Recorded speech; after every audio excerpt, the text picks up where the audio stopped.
தமிழ் சினிமாவின் முதல் பெண் இயக்குனர், தயாரிப்பாளர் போன்ற பெருமைகளுக்கு சொந்தக்காரர்தான் சினிமா ராணி டி.பி. ராஜகுமாரி. இவ்வாறு பல திரைப்படங்களில் நடித்த டி.பி. ராஜகுமாரி தொடர்ந்து திரைப்பட தயாரிப்பில் ஈடுபட பல திரைப்படங்கள் மோசமான தோல்வியை தழுவியது.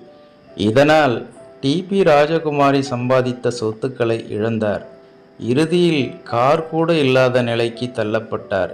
இந்த நிலையில் தமிழக அரசு இவருக்கு கலைமாமணி விருது வழங்கி கௌரவித்தது.